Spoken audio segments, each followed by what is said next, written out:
The stories of the Bible tell us that Moses came down from the mountain with the tablets of the new law on 2 separate occasions.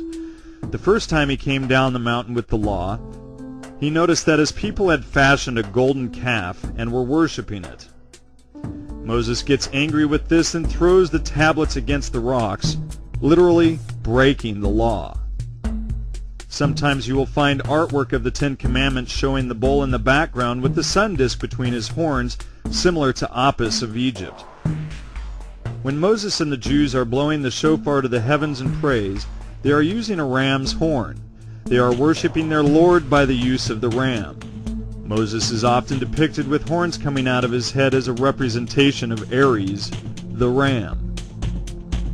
This head of Moses resembles that of biblical tradition, and biblical tradition reflects the old mystery schools. The wrinkled face and heavy eyebrows, the forehead bearing horns in accordance with the tradition of the mystery play actors. In other words, the story of the sun and stars was kept alive in the mystery schools.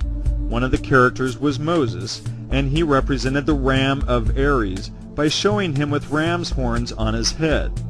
This filtered down into religious traditions by showing Moses with horns on his head, or his followers blowing the ram's horn in worship. This is not some form of devil worship. It is symbolic of the age of Ares. The previous age was Taurus, the bull. This is the bull, or rather the age, which the Moses character was leading his people away from. This age of the ram ended with the slaughter of the ram when Father Abraham, the father of Christianity, slaughtered a ram instead of his son. Just as Mithra kills the bull to usher in the age of the ram, Abraham kills the ram of Ares to usher in the next age, the age of Pisces. Jesus takes us out of the age of Ares into the age of Pisces. And what was his first miracle? He turns regular water into wine and feeds the masses with 2 fish. These represent the 2 fish of Pisces. Jesus was the fisher of men. Christians today often put a fish symbol on the back of their car or on their clothes. The Pope's mitre is a fish head, looking exactly like the fish heads, representing the age of Pisces, the age of Christianity, the age of the fish. So even the clergy reflect this age. But the symbol of the fish comes from the Vesca Piscis, or the Vesca Pisces. And the Vesca is a symbol of the spiritual portal which emerges from the harmonious balance of 2 complementary polarities: intuition and intellect, knowledge and practice, yin and yang, heaven and the earth, spirit and science. It's 2 complementary polarities that create this spiritual portal. If you consider its shape, it is a spiritual portal. It is the shape of the yoni. We must have this spiritual portal in order to exist. The only way for us to enter into this dimension is through this portal, which emerges from the harmonious balance of 2 complementary polarities, male and female, as we enter into this dimension through this spiritual portal. Our Lady of Guadalupe is often seen standing inside this symbol of the Vesica.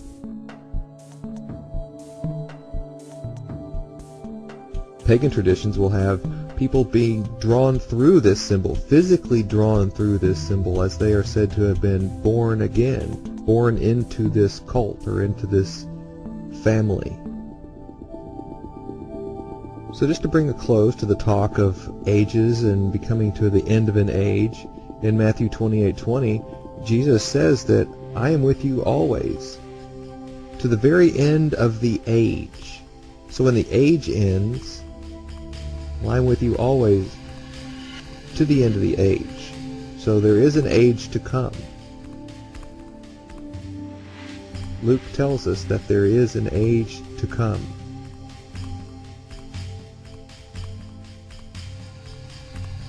In the age and in the world which are to come.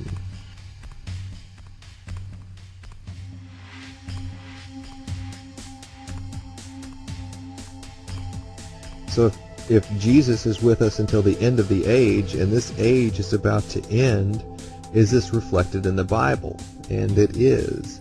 As Jesus is about to be crucified, the end of Jesus in the Bible, as Jesus is about to be crucified, he is going to have his last meal, or the Last Supper.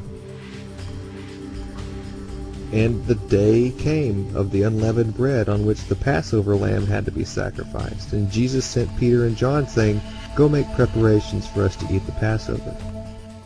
This is the Last Supper." And they replied, saying, "Where do you want us to prepare for it? Where are we going to prepare this last meal for you?"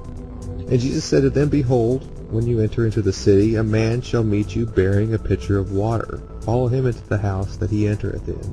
And symbolically, this is stating you will recognize the new age by a man bearing a pitcher of water. And you will follow him into the house. And houses are the houses of the zodiac. So this house is represented by a man bearing a pitcher of water, and that's exactly what the age of Aquarius is the man with the water pitcher.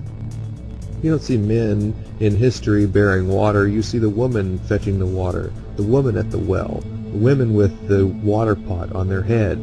So a man carrying the water pot is symbolic. It's symbolic of perhaps a slow return to egalitarianism. Abraham was going to stab his son, but instead he ends up stabbing the ram. Just as Mithra was stabbing the bull and Jesus was stabbed on the cross. When Jesus was stabbed on the cross, his blood was collected in a cup. This cup has been a long sought-after treasure for many people, all throughout the ages. And we're going to talk about this cup. We're going to talk about the body and the blood now. And this is a good segue into communion, where Christians will participate in a ritual, a blood-drinking ritual, a mock blood-drinking and flesh-eating ritual. And this is why they do this, is because of the verse in the Bible. And as they were eating it, Jesus took bread and he blessed it. And he broke it and he gave it to his disciples and said, "Take and eat. This is my body." And he took a cup, and when he had given thanks, he gave it to them and said, "Drink of it, all of you. For this is my blood of the covenant, which is poured out for many for the forgiveness of sins."